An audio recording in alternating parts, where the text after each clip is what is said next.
नमस्कार, आप देख रहे हैं बियॉन्ड बॉर्डर्स और मैं हूं अनुज। आज बहुत सारे सवाल हैं दोस्तों।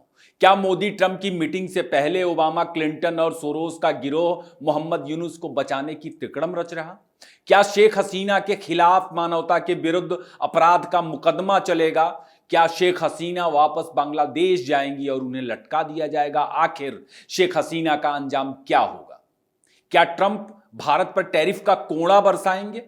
क्या मोदी पुतिन के दूत की हैसियत से व्हाइट हाउस में डोनाल्ड ट्रंप के साथ मुलाकात करेंगे? दोस्तों, आज बियॉन्ड बॉर्डर्स के शो में इन्हीं सवालों का पता लगाने की कोशिश करेंगे और बताएंगे कि ओबामा, क्लिंटन और सोरोस का गिरोह अब किस तरह बांग्लादेश में यूनुस के जरिए अपनी लूट की सत्ता को बचाए रखने का कुचक रच रहा। वीडियो में अंत तक बने रहें और बेहतर रीच के लिए ज्यादा से ज्यादा शेयर करें, लाइक करें, अपने कमेंट भी देते रहें जो हमारे लिए मायने रखती है। दोस्तों, फ्रांस में आई एक्शन समिट में हिस्सा लेने के बाद मोदी ट्रंप से मुलाकात के लिए अमेरिका पहुंच चुके हैं। मोदी के दौरे पर दुनिया भर की निगाहें हैं। वाशिंगटन में कड़ाके की ठंड में जिस तरह मोदी का ग्रैंड वेलकम हुआ, वह नजारा अद्भुत था। वाशिंगटन में मोदी की मौजूदगी की गर्मी का असर बीजिंग तक पहुंच रहा। मोदी का दौरा कितना महत्वपूर्ण है, इसका अंदाजा इस बात से लगाइए कि प्रधानमंत्री ने वाशिंगटन पहुंचते ही बैठकों का सिलसिला शुरू कर दिया बिना देर किए। अमेरिका में मोदी सबसे पहले उस ताकतवर महिला यानी तुलसी गबार्ड से मिलते हैं जिसे मोदी का टट्टू बता करके, उनकी हिंदू पहचान को खड़ा करके बाइडेन, क्लिंटन और ओबामा के धड़ों ने, उनकी गैंग ने बदनाम करने में कोई कसर बाकी नहीं रखी। तुलसी गबार्ड हिंदू हैं और इस्कॉन से जुड़ी हुई हैं। बांग्लादेश और कट्टरपंथियों के मामले में हमेशा मुकर रही हैं। जब ट्रंप ने उन्हें नेशनल इंटेलिजेंस में अपॉइंट किया, उनके अपॉइंटमेंट की घोषणा की, तुलसी गबार्ड को रोकने के लिए बाइडेन और ओबामा ने बांग्लादेश के जरिए मुहिम चलवाया। बांग्लादेश में इस्कॉन के हिंदू संत चिन्मय दास की गिरफ्तारी की गई, उन पे देशद्रोह और आतंकवादी होने का ठप्पा लगाया गया और इस्कॉन को एक आतंकी संगठन घोषित करने के प्रयास हुए। आपने देखा होगा, प्रयास यह था कि बांग्लादेश के जरिए तुलसी गबार्ड को नेशनल इंटेलिजेंस में पहुंचने से किसी तरह रोक दिया जाए। अगर इस्कॉन को आतंकी संगठन साबित कर दिया जाता है तो तुलसी गबार्ड को वहां पर रोका जा सकता था, जो कट्टरपंथियों के लिए आने वाले दिनों में काल की तरह है।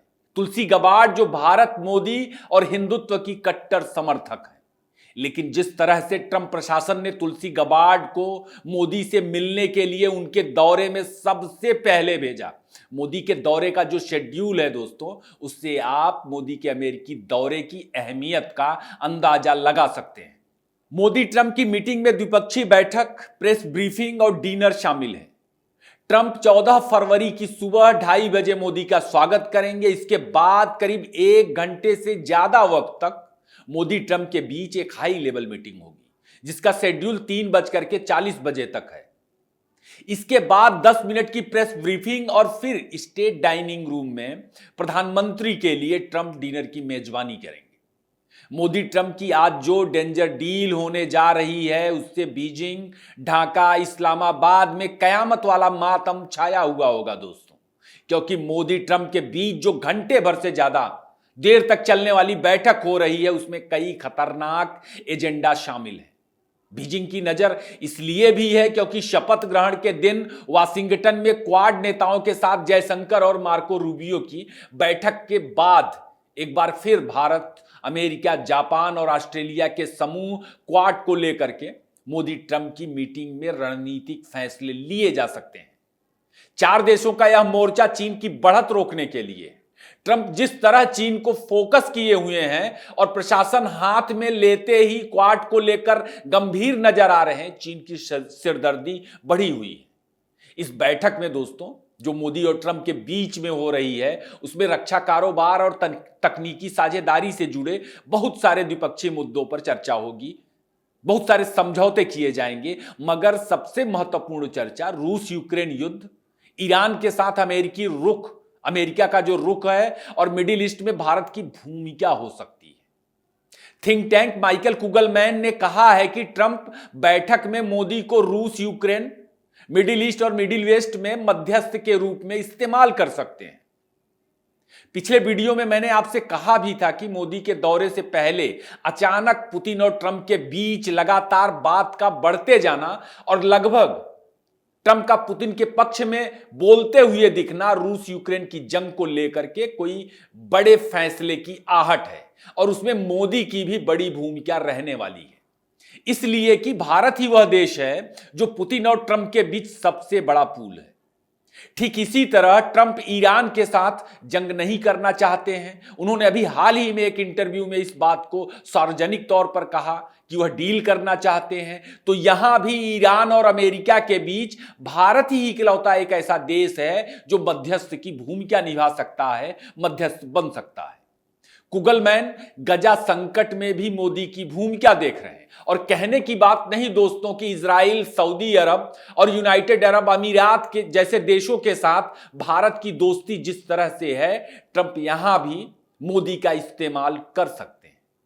जहां तक बात भारत पर टैरिफ झोंकने की है, अमेरिका की तरफ से ट्रंप कभी ऐसा नहीं करेंगे और उसकी सबसे बड़ी वजह यही है कि अमेरिका के साथ भारत का कारोबारी घाटा लगभग ना के बराबर है।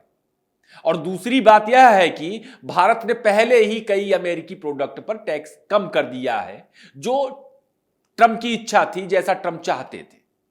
भारत रूस यूक्रेन जंग से पहले अमेरिका से तेल खरीदता था।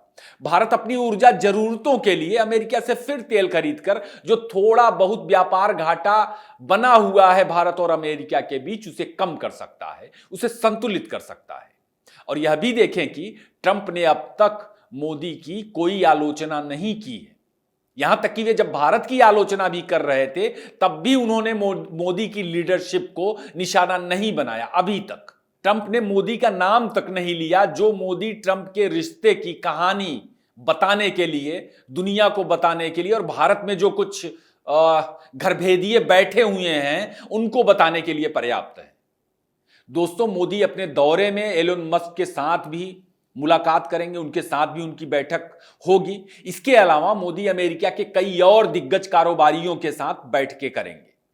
मोदी डोनाल्ड ट्रंप के दूसरे कार्यकाल में भी एक बेहतर डील करके लौटेंगे, यह तय मानिए। और उसके तमाम संकेत मोदी की विजिट से पहले से लेकर अब तक की टाइमिंग में साफ साफ नजर आ रही। सोरोस के टुकड़ों पर पलने वाले भारतीय नेताओं को भी इस बैठक को ध्यान से देखना चाहिए। मोदी ट्रंप के बीच अनबन की अफवाह फैलाने वाले लेफ्ट लिबरल जमात की छाती पर जरूर इस वक्त सांप लौट रहा होगा, जिस तरीके वाशिंगटन में मोदी का स्वागत किया गया है। खैर दोस्तों, मोदी ट्रंप के बीच जो डील होगी उसमें बांग्लादेश भी एक अहम बिंदु है। आप देखिए कि मोदी ट्रंप की मुलाकात से पहले शेख हसीना सुपर एक्टिव हैं। बांग्लादेश में हलचल बढ़ी हुई है और बांग्लादेश में मोहम्मद यूनुस पर शेख हसीना का शिकंजा कसते ही उसे बचाने वाला अंतरराष्ट्रीय गिरोह यानी यूनाइटेड नेशन भी ठीक एक दिन पहले मोदी के दौरे से खुलकर सामने आ गया। ओबामा, क्लिंटन, बाइडेन और चीन का यह गिरोह यानी यूनाइटेड नेशन कह रहा कि उसे ऐसे दस्तावेज मिले हैं जिसके आधार पर बांग्लादेश में दंगाई छात्रों के आंदोलन को कुचलने के लिए शेख हसीना के खिलाफ मानवता के विरुद्ध का मामला बन सकता है। उसने कहा है कि शेख हसीना ने सुरक्षा बलों का इस्तेमाल किया, बल प्रयोग किया, जिसमें 1400 जानें गईं। यूनाइटेड नेशन कह रहा कि यह मानवता के विरुद्ध शेख हसीना के खिलाफ अपराध हो सकता है, यानी शेख हसीना मानवता के विरुद्ध अपराधों में शामिल है। जबकि तथ्य यह है कि सुरक्षा बलों ने बांग्लादेश में पुलिस ने एक भी गोली नहीं चलाई, उल्टे सैकड़ों की संख्या में पुलिसकर्मी दंगाई आंदोलनकारियों के हाथों मारे गए। हजारों की संख्या में पुलिसकर्मी बुरी तरह से जख्मी हुए। दंगाई आंदोलनकारियों ने इस तरह पुलिसकर्मियों पर हमला किया कि तमाम पुलिसकर्मियों ने अपनी नौकरियां छोड़ दी और वे अब तक काम पर नहीं लौटे।